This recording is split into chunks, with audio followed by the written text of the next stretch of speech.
So this is the final conference, the last conference of a project called Civil Society Platform for Sustainable Consumption and Production.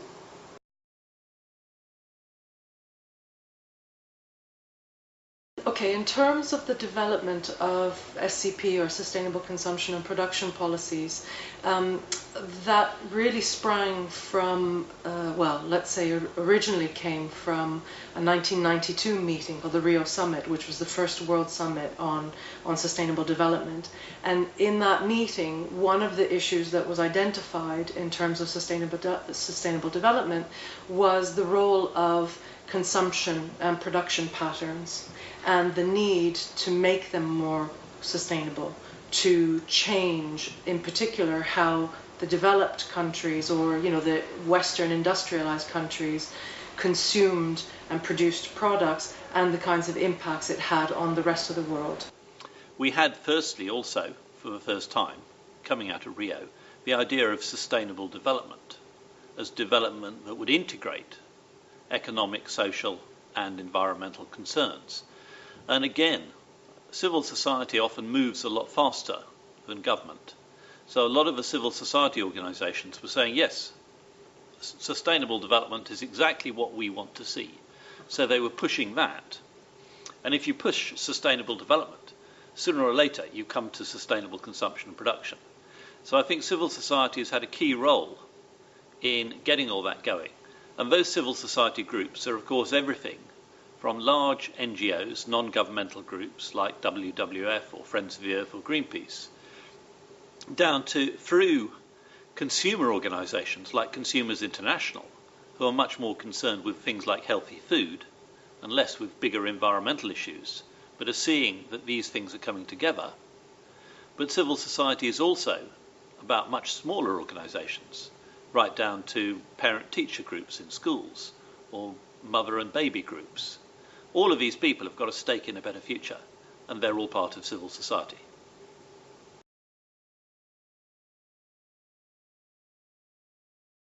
Sustainable consumption and production is a cultural issue.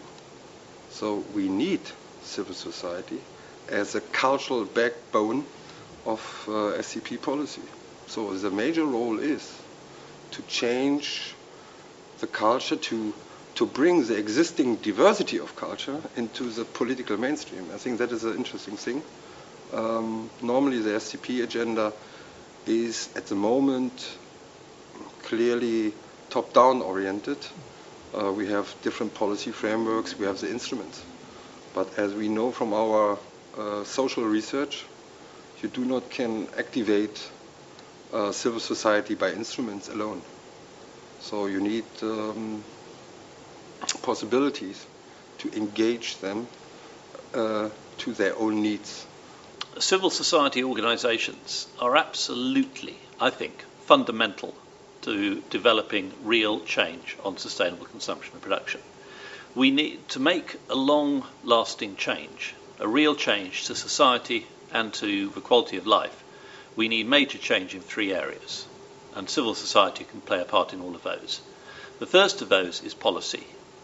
We need every country to have strong policies, and those policies need to extend to controlling what we might call as unsustainable consumption, wasteful processes, poor control of waste, energy inefficiency and so on. We need policies to control that, but we also need policies to create incentives for innovation, both social innovation and technical innovation, to take forward the new agenda. Governments are often quite scared of taking difficult decisions. We can see governments looking at climate change and saying, okay, we have agreed that we need to cut our carbon emissions by 80%. But what will that mean when we take the specific policy decisions? And how will that affect society, and how will it affect the people who vote for us? And if there aren't people who vote for them saying we want to see strong decisions, then they will probably back off that. So civil society can push a strong policy agenda. That's the first point. The second point is that we need ways for people to live low carbon lives, even without noticing it. So we need an infrastructure where public transport is excellent, where housing is very efficient, where waste is effectively recycled, where food is produced as efficiently and locally as possible. In all those things, civil society has a role. They may be there as a watchdog to make sure these things are being done, but they can also help create the infrastructure. So in waste in the 1980s and 1990s, when recycling in the UK was starting, most of the innovative work was being done by local environmental organisations who were literally going out and collecting waste paper. They were doing recycling. Some of those turned into quite big businesses. And in London a few years ago, about 3 million out of 8 million people were having their recycled materials collected by social enterprises, not-for-profit civil society organisations. Now, of course, big business is coming in, and in some cases it's taking contracts away from those smaller groups. But the smarter groups are now moving on to innovate in new areas, such as recycling computers or electrical equipment. So I think civil society has a key role in all this innovative technology. We are seeing a number of wind farms, small wind farms of maybe 4 or 5 turbines, being set up and managed and owned by local communities. So that's civil society actually piloting, if you like, new technologies. So that's the second point, is the developing the infrastructure. And local food is another good example of that. But the third point is engagement. We need to get far more of society, not just organised civil society, far more people in every nation, active and engaged. Most people are aware that there are environmental problems. Most people in the UK, 80%, think climate change is a problem. But they are not active necessarily or doing very much. And often they don't trust politicians or they don't trust business. They may well trust civil society organisations.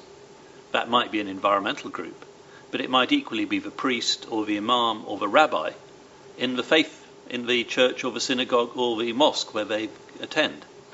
And getting those kind of organisations engaged and all their members means that we can get out to a much, much wider audience.